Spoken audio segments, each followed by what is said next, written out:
Good morning. This is Emily Freitag with Instruction Partners in the Rethinking Intervention series. And today we are talking to Scott Hartl, who runs EL Education.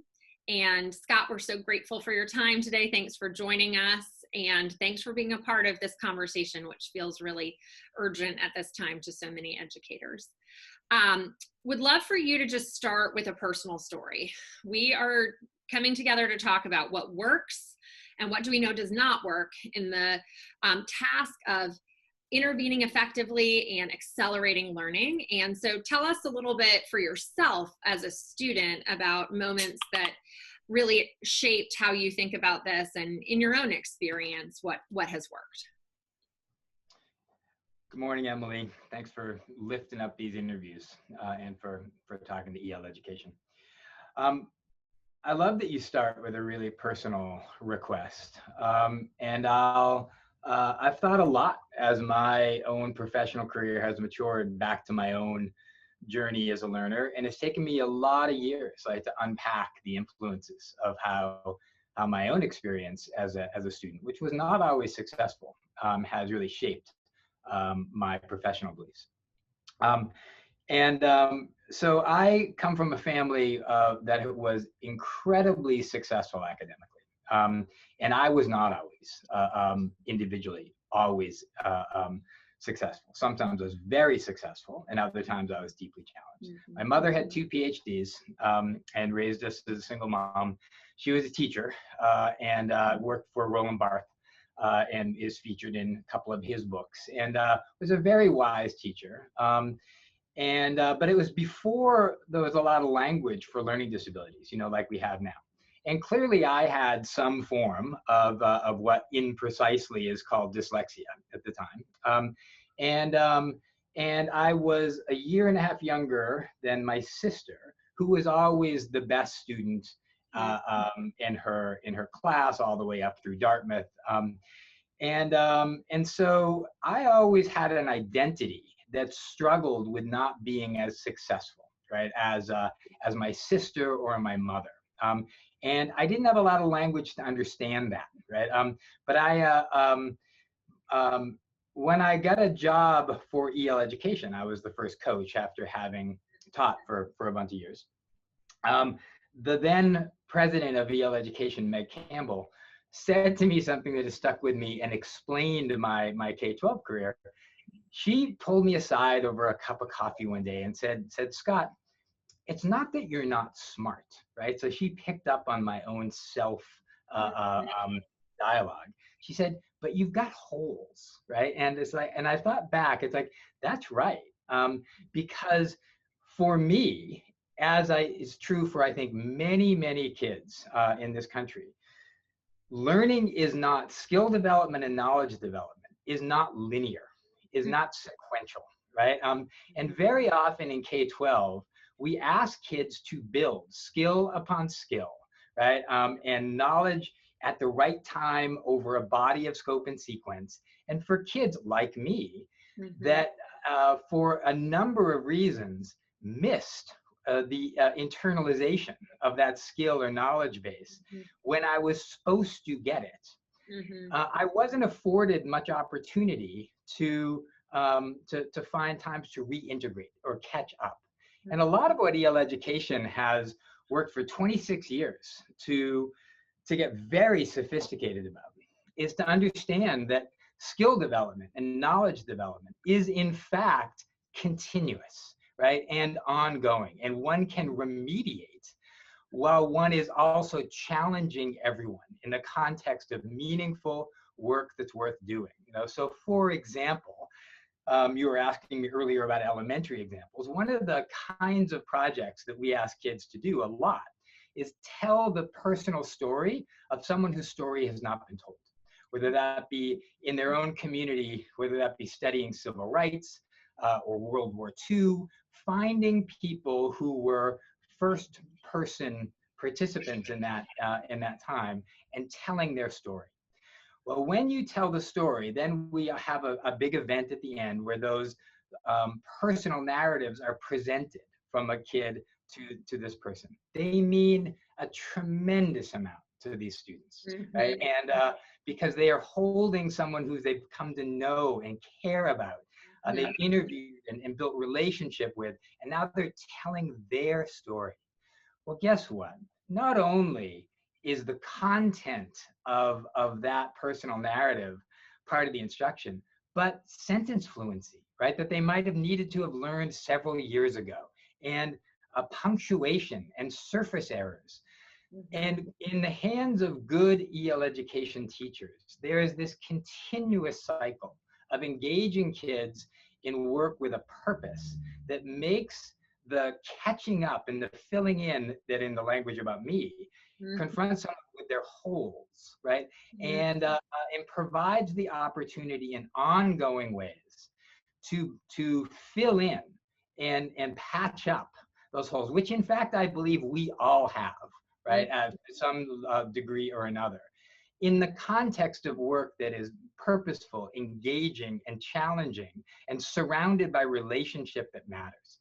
That's when we see kids make extremely impressive gains of acceleration. So that's the frame from where I'm coming from, where my own personal experience has informed. I will say as an aside that it's not irrelevant to the story that both my mother and my sister, who were so successful academically, also suffered from mental illness, and they've had really difficult adult lives. So it's another reminder that even the intelligences that I told my story about, that really matter for kids. We need to equip kids with the skills to be efficacious in whatever they choose in their profession or advocacy, right? They need the ability to be effective. It's also true that we need to remember that a variety of skills are really the determinant of being a successful adult. And that's about intrapersonal, right? Skills, the ability to find meaning, to stay healthy. And so that's some of the context for my personal story, Emily. Thank you so much for taking us through some of your own journey there. And in doing so, I think you did give us something of a frame. I wrote down continuous cycles of engaging and work with a purpose that illustrates the holes and gives us the opportunity to fill them in. And I feel like surrounded by relationships that build identity and connection. So keep going with us down this journey of the what works and what doesn't. Maybe let's actually go to what doesn't. What do you see? What have you tried as an educator, or what do you see other educators try from a place of wanting what's best for kids and trying to help their students, that actually you have some evidence does not work? Right. Yeah, I'll say two things that are almost bookends for the various camps that often are what provide us the concept and language to have the ability to have these conversations.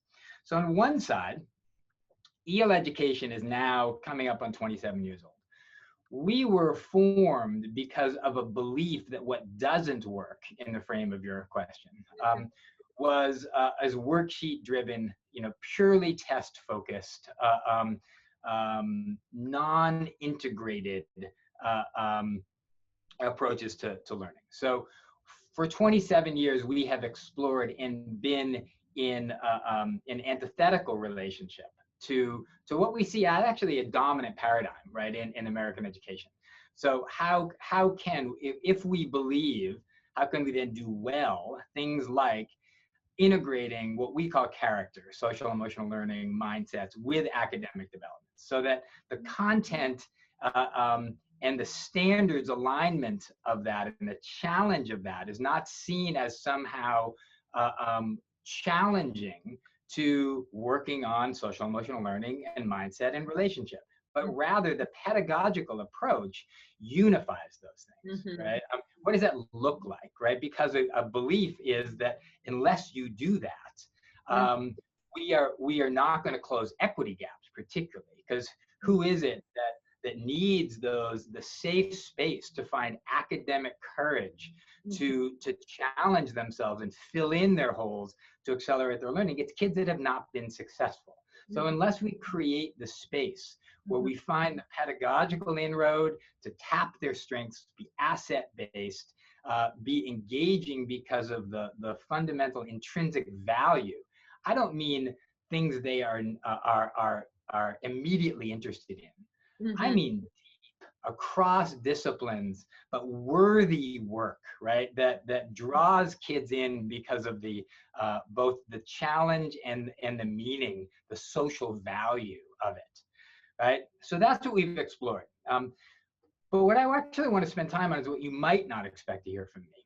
And EL education actually has, for the last 15 years, and a lot of my own leadership of EL education, has been guarding against over focusing on the big project, right? And in fact, caring more about the quality of daily instruction and the cognitive demand and the engagement at a daily level.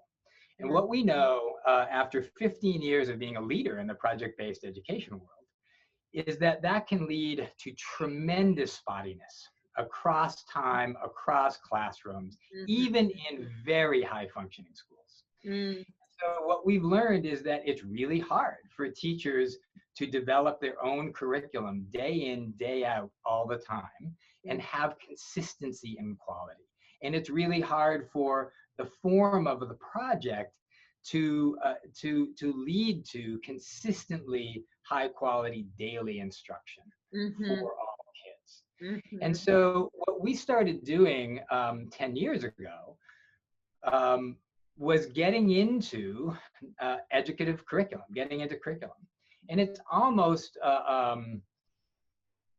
it is funny that EL education is now a leader in curriculum, because we spent the first 15 years believing that teachers should create all of their own curriculum. And so what we have tried to balance, and because what we believe doesn't work, is either extreme.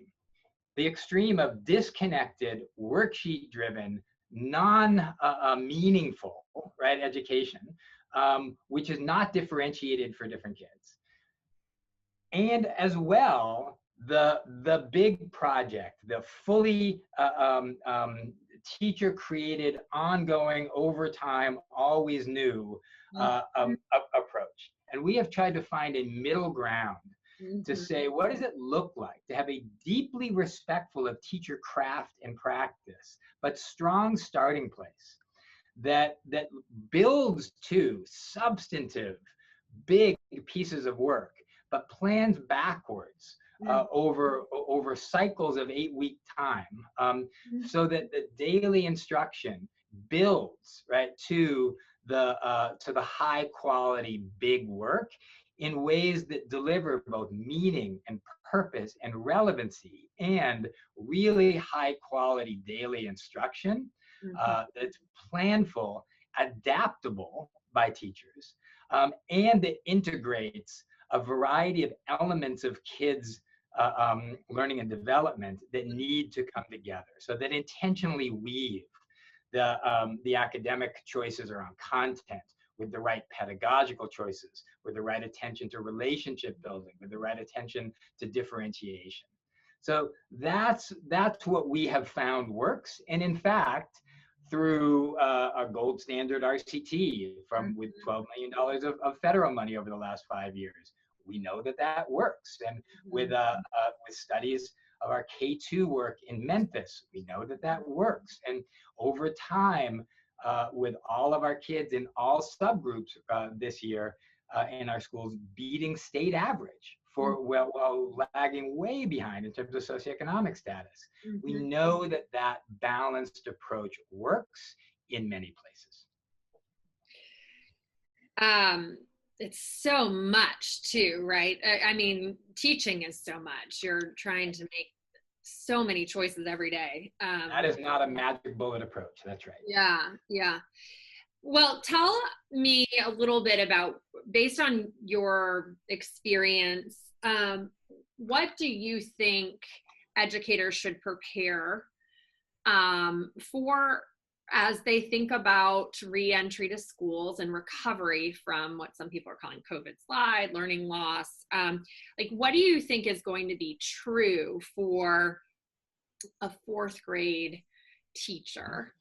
Let's anchor it to this fall, but knowing that school is going to be quite different for the coming year.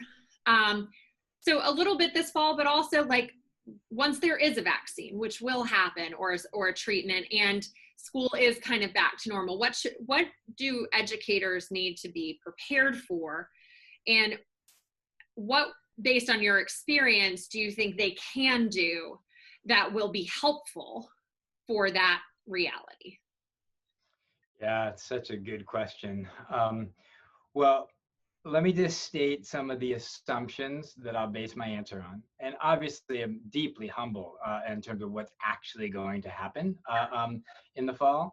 But from my sense, given current information, I would answer based on some of these assumptions. One, that that we're not going to return in the fall, or maybe all of next year, to the reality of all kids in classes together for the year.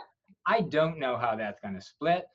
But I believe we need to at least prepare for a number of scenarios that probably will, several of which will occur in a number of places, from either being fully out of school for large chunks of time, again, having a rotating basis of some subset percent of kids in school at one time with not others, having a rotating day-to-day basis, having split hours. So I don't know how that's going to sort. And in fact, my guess is it will sort different ways in different places. Absolutely.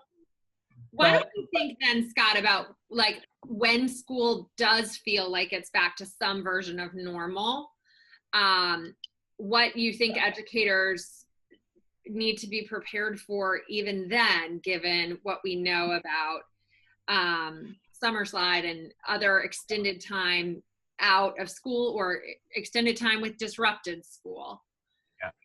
Yeah. So here, given what we just talked about, given the fact that budgets are going to likely be deeply challenged, so we're going to need to accelerate learning with less money, with compromised access to whole classes, and with more kids returning, processing their own trauma in a number of ways. So if that's the reality educators will be facing in some mix, what does that mean, right? So I actually don't think it means a brand new answer that we've never thought about before.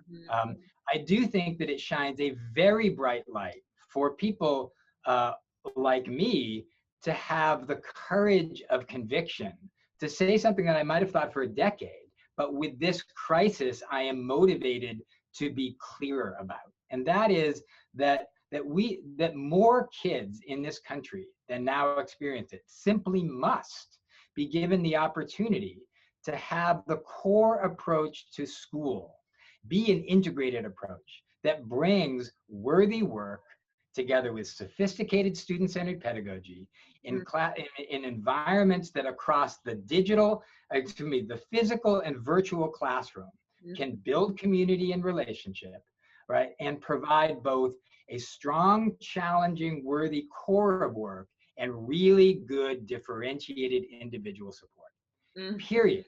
That's been true for a decade, but it has felt like some of the political frame was hard to be bold and say that that's what was needed, especially since what I just named is so hard to get to. But at this point, I will say we will not close equity gaps. We will not meet kids across the range of how they are re-entering school and bring them back to a path of beginning to learn and close gaps, unless our core approach is one that is integrating all of those bodies of knowledge for what good education is. And unless that is done as part of the core approach, I am afraid that the demands of time and money that are going to be brutal, right, over the next several years will further fracture the approach and take some of the, unless your core approach to learning in areas like English language arts and literacy, in our case, unless it reflects that integrated approach, I am worried that fewer kids rather than more kids Right. will have access to what I'm talking about. Mm-hmm. So I'm hearing more of what we already know works, not new solutions, not a new approach, and integration is more important, not less, given this. And the thing that's new, that's right, Emily. The thing that's new, the new challenge to this is everything that we are supporting classroom educators to do, we have to support across the boundaries of the physical classroom and the virtual classroom. Right. Yeah. With fewer people or fewer resources to think about. So as it that gets to be deeply intimidating, right? And so I find solace or focus in thinking that this needs to be the core approach to learning, and it is something that we know how to do. EL education certainly is one, but there are many organizations that have strong support for this integrated approach to education. And it's not that everywhere needs to choose one of those models, but everywhere needs to be providing students in the core instructional idea of what school is, that integrated approach and learning. So that's where I start to get grounded in. Maybe we can make a gain that, frankly, I think we would have benefited from 20 years ago. Well, it also, I think, speaks to the heart of why a lot of educators got into this work. Like, I think they are fueled by the integration of both disciplines and what might feel like these camps in education right now. And so it's sort of, how do we recenter on what that really looks like? Okay. Scott, thank you for joining us today, and we will continue this rethinking intervention conversation.